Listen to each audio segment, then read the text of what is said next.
Most people don't fail because they lack motivation. They fail because they don't believe they can succeed in the first place. That's self-efficacy, your belief in your ability to get results. And whether you're trying to get stronger, lose weight, or show up consistently, improving your self-efficacy might be the most important thing you ever do for your health, fitness, and performance. So in this video, I'll break down what self-efficacy actually is, 2, the 4 proven ways to build it from Albert Bandura himself, and 3, how to apply this science to level up your fitness, energy, and consistency, especially if you're busy, stressed, and trying to do it all. Albert Bandura, one of the most cited psychologists in history, defines self-efficacy as an individual's belief in their own capacity to execute the actions required to produce a specific performance. It's not just about having the skills, but the belief that one can actually do it.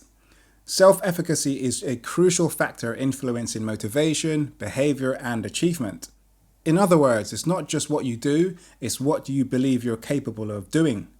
This belief affects your willingness to take action, your persistence in the face of obstacles, and even how to interpret setbacks.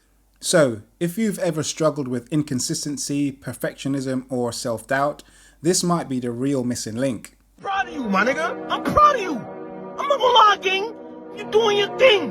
And you know what's crazy? Niggas is not gonna tell you that. But I'm gonna tell you that, you heard? I'm proud of you. So Bandura outlined 4 key sources that shape self-efficacy. So let's break them down and link each one to real-world fitness application. And obviously this diagram here breaks down what specifically is Bandura's theory. So first up is mastery experience.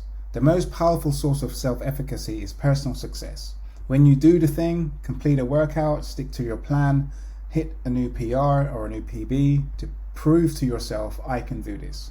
That is the most powerful source of self-efficacy, and that develops mastery experiences. This is why in coaching we often start at the level you currently are and build the foundations for long-term development. Many people feel like coaching might not work for them because they're a beginner or they need to work up to a level to get coaching, but it doesn't really work like that.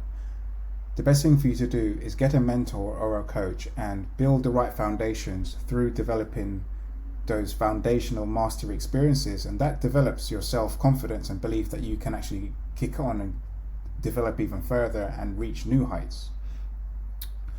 Now, because success breeds confidence and confidence builds momentum, that's why this is so important. One behavioral technique we can look at applying there is focusing on small wins to create a positive feedback loop. Obviously, if we have a big goal, it can be very daunting and it can be overwhelming that you have to climb this big mountain, but if you break things down into small wins, that builds that positive feedback that helps to propel you towards that overarching goal, right? Number two is vicarious experiences. And what that means is seeing someone like you succeed. This can be incredibly powerful. So seeing someone that looks like you or is in the same sort of situation. And this is why testimonials can be very powerful for helping people understand that they can change, they can develop, and they can reach their goals if they see people who look like them or have similar circumstances achieve what they want to achieve. Now, this is why client stories, testimonials, and if they can do it, so can I moments hit so hard. It activates relatability and shows that success is possible and realistic even with your lifestyle. A behavioral technique there to try and adapt is accountability. You need someone to be accountable to. You need some sort of structure or strategy or plan to be accountable to, or else you won't stick to it and there will be no one there to kind of pull you and say, hey, you're not doing what you need to do to get to that goal. Number 3 is verbal persuasion. Encouragement from a coach, mentor, or even yourself can reinforce belief. It may seem small, but consistent positive reinforcement shifts internal narratives. A behavioral technique there to apply, of course, is coaching feedback, positive self-talk, affirmations, and most importantly, tracking wins and tracking everything you're doing. Writing your sessions down, tracking your food intake, tracking your sleep. You can gamify all of these things and use little wins or little things that happen as positive feedbacks or reinforcements that you're doing the right thing and you're heading in the right direction. And otherwise, if you've done something that hinders that, you can say, okay, I need to stop doing that. And number 4, I believe, physiological and affective states. Affective states just means varying moods. How you interpret your body's signals affects your confidence. If you see sweat, sore muscles, or fatigue as signs of progress, your self-efficacy goes up. Instead of seeing them as like weakness or failures, or I can't do this, so I might as well stop now. So like it says here, if you interpret them as failures or weakness, you're more likely to quit. Reframe sensations. Discomfort means I'm adapting. This soreness means my muscles are responding. A behavioral technique there to apply is mindset reframing, body awareness, emotional regulation strategies such as breathing exercises, problem solving, seeking guidance, and healthy habits. So how does self-efficacy impact your results? Here's where it all comes together. If your self-efficacy is low, you struggle to stay consistent, you avoid challenges, and you sabotage progress at the very first setback. But when you actively build it into your routine and focus on it, you take more initiative, you push through resistance, you bounce back faster from setbacks, and you build the identity of someone who follows through, but also the identity of becoming the person that is required for you to become to actually achieve that goal. And like I said here, and that's when you start actually becoming the person you're trying to be. So what are some practical strategies to improve self-efficacy?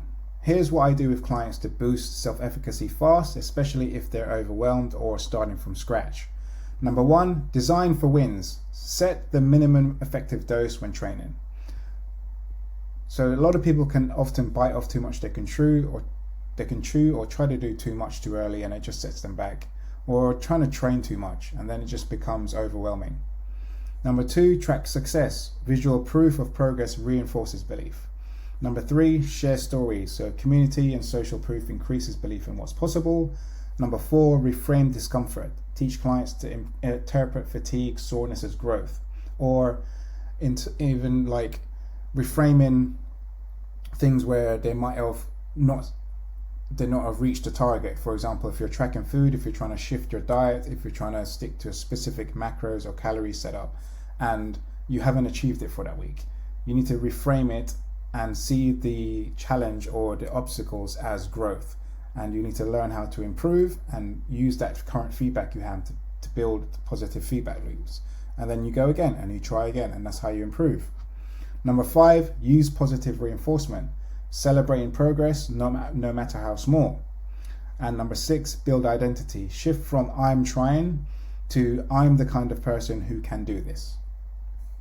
So if you're trying to optimize your health, fitness, or energy, don't just focus on the plan. Focus on the belief that you can follow it through. Because when you believe in your ability to succeed, you take action, you adapt, and you don't quit. And that, more than any diet, macros, or training split, is what transforms your body and your life.